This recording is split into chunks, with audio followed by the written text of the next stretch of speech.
We've been sold a narrow view of what wealth really is. For the most part, people think of wealth and they think of more zeros in their bank account. They think of nice cars, nice houses, nice things.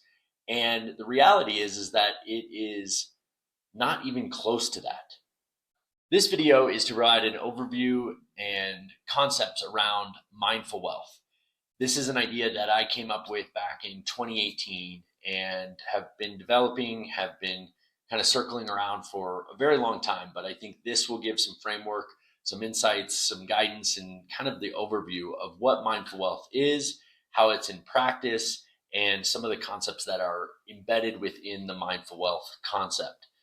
So with that, I'll kind of dive into it. We've been sold a narrow view of what wealth really is.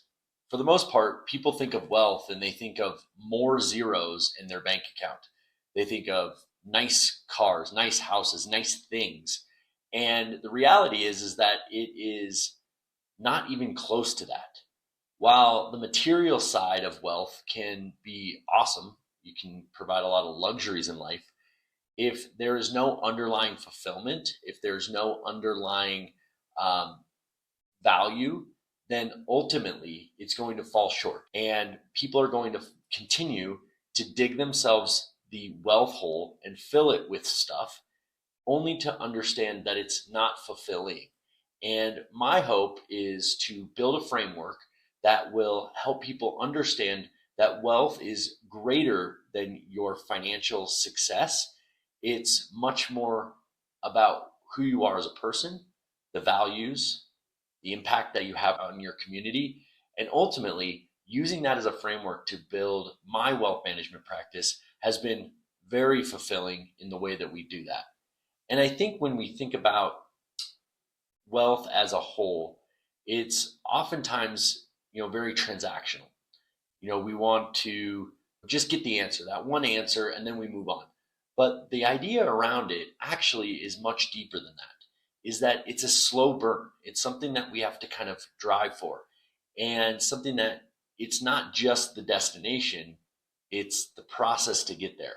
And that sounds super cliche, but in the end, with all of my clients, with my own experience and people that are close to me, if they say that they're going to make $250,000 a year or $500,000, or they're going to be a millionaire or 5 millionaire or 10 millionaire, whatever that number is, what I've experienced when they achieve it is that they just feel that it didn't quite hit what they thought it would be.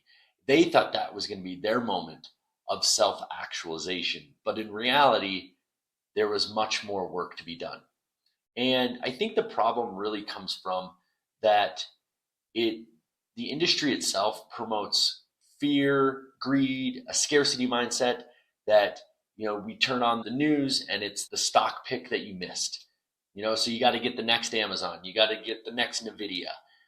And I think that there's this idea that there's just this scarcity mindset around it, that you're always one step behind, or, you shouldn't have sold that stock, or you should have done this. And we're constantly playing life in the rear view, where if we do things with intention, we do them with a strategy, and they're aligned with our visions, values, and other things that are kind of important to us, then all of a sudden those things become less interesting. They become less important. And so what I find is that a lot of people feel very overwhelmed or stuck, and especially those folks that are the high achievers, the folks that are making $200,000 or more, because they feel like they're a slave to that income. They're a slave to the job, and they feel like they aren't getting ahead. They're trying to keep up with the Joneses. And if we just change the dynamic, we change the conversation around what that really means, it can have a profound effect. Now, I will tell you that the journey getting here and understanding what this mindful wealth concept really looks like was a rocky road, both personally and professionally. And part of it was I've grown up with all of my stories. And that's the other thing around money. We have all these stories around money, that it's going to do certain things for us. My story around money goes back to when I was growing up. And as I've talked about in other content, is that we have a very well-formed understanding of money by the time we're 7 years old. And if that's the case, then gosh, we're all dealing with stories that go back when we were that 7 year old child. But we also have other points in time. We start to understand where we are in our class, meaning our economic class, when we're in our teen years. What does that mean? So, how do you define what life looked like then? And then you start to look at those different periods of time during high school, college, and shortly thereafter, the kids that have more expendable income. Maybe their parents are helping them out.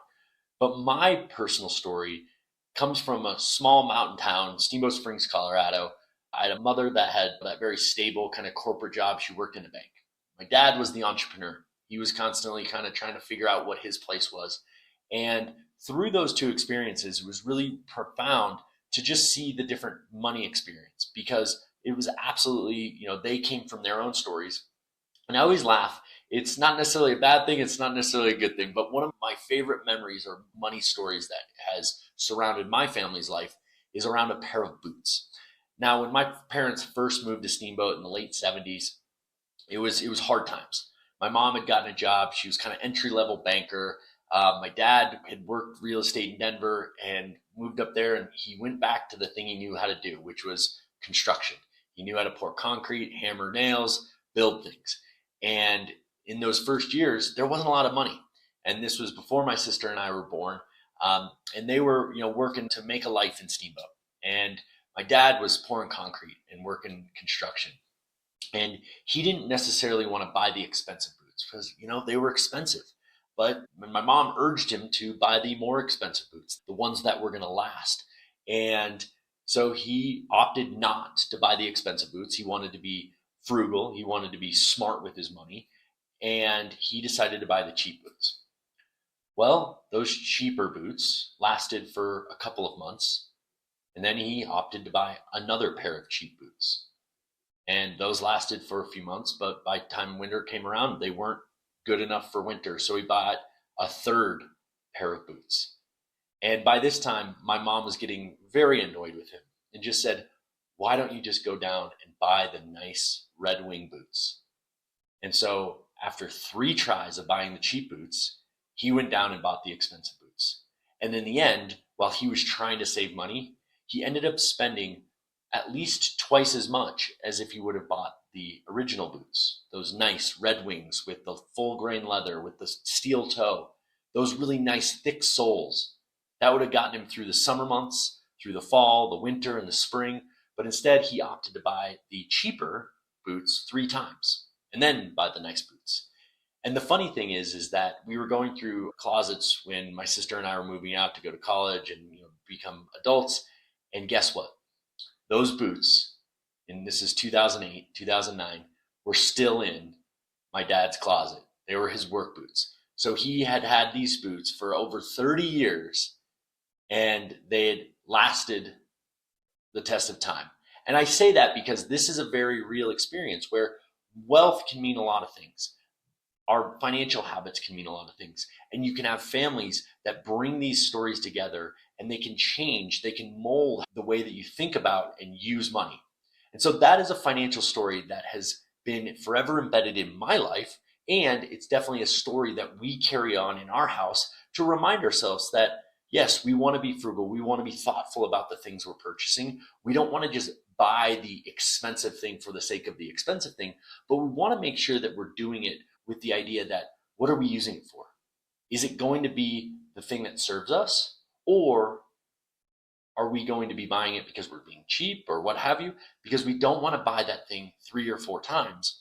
We want to buy it once. And I am guilty to this. To this day, my wife and I have a little bit of a battle because I like nice gear. I like the ski gear that my mountain bikes. And my thought there is that if I'm going to be skiing in dangerous terrain or riding my bike down dangerous terrain, I want to make sure that I know that the equipment that I'm using has been vetted. It has been through the process, that it's not just some cheap knockoff version. And that's my argument anyway. My wife would see it maybe a little bit differently. So I tend to be the one that buys the nice things, but we also need somebody in our lives to offset that urge. So it's sort of a funny story, but also very true in our world. Now, why do we need a new definition of wealth? This is something that we can be just fine with. You could just be going along your life and say, I don't need to change my definition of wealth.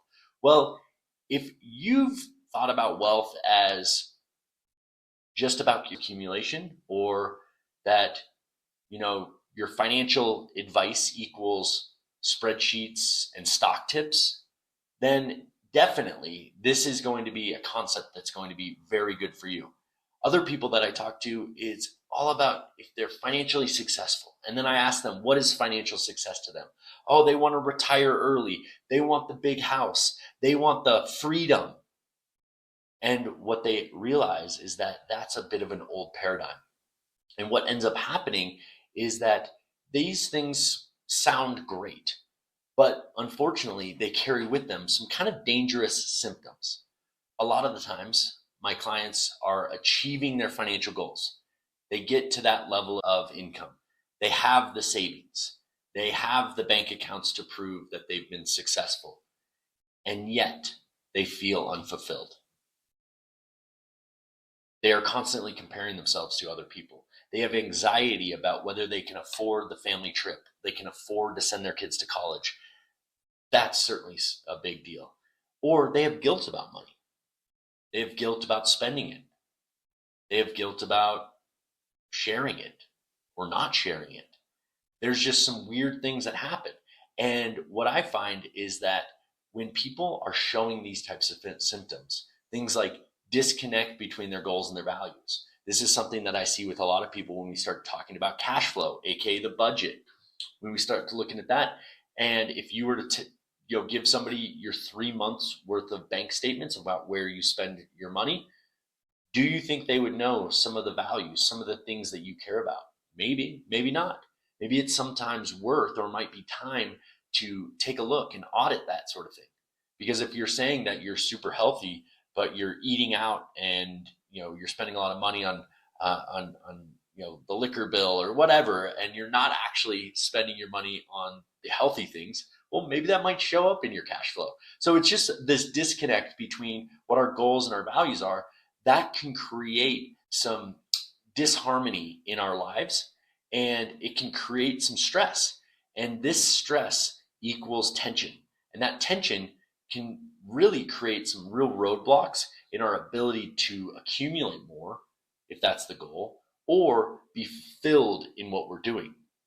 So when I think about mindful wealth, I think about how your wealth should serve your life, not you serving your wealth should serve your life, not the other way around.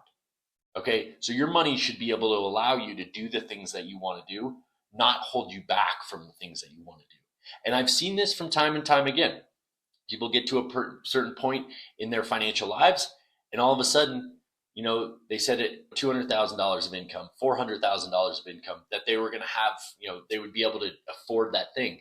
And they get there and they filled the bucket with other things. Maybe they bought a boat. Maybe they bought all these things. They bought them on credit. And all of a sudden, their cash flow is just so tight that they have no ability to spend money on the actual things they want to do. I've seen that, unfortunately, too many times. So these are just some of the context around why changing and why having a paradigm shift is highly important, especially in today's overly dramatized social media world where we are constantly bombarded with the nice, new, cool, flashy, fancy stuff. Right now, we need to change that. We need to go old school. We need to start evaluating who we are based off what's on our heart, not what's in our social media feed. So this introduces me to the mindful wealth model, the principles, the mindful wealth movement.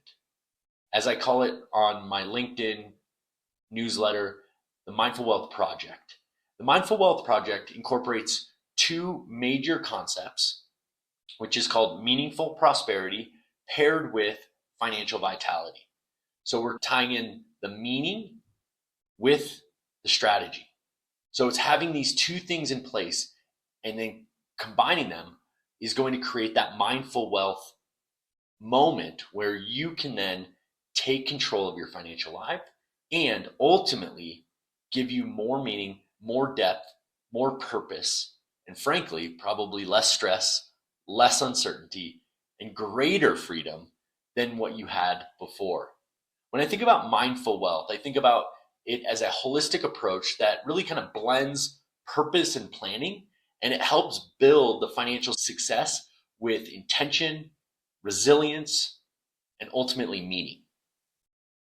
In fact, just this past week, there was a really cool press conference with the number one golfer in the world, Scottie Scheffler. And this resonated so much with me.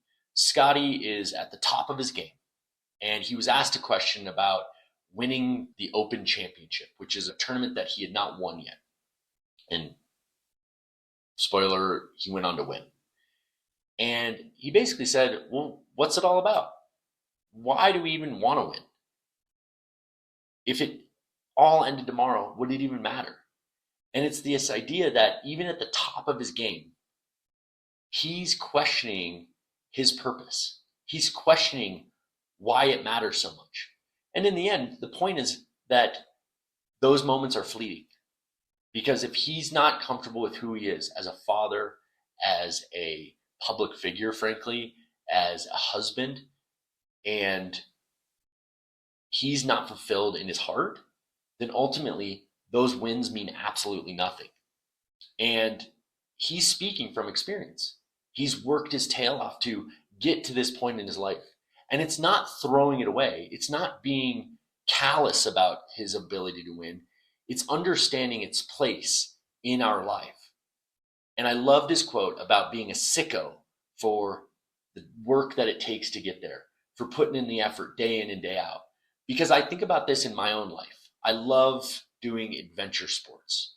I love endurance races. So I've raced the Leadville 100 a few times. And what I realized is that by winning, by even entering in the Leadville 100 is cool. By finishing at a certain time, that's cool. But at the end of the day, I'm going to be beat up. I'm going to be tired as all get out. And it doesn't change who I am. Yes, it's a cool accomplishment. Yes, it feels good. But that feeling is fleeting. But if I'm out there doing it for the right reasons, doing it because my body can do it, doing it because I love the sport, and I have deep connection with the world around me when I do that, then to me, that feels like a deeper connection.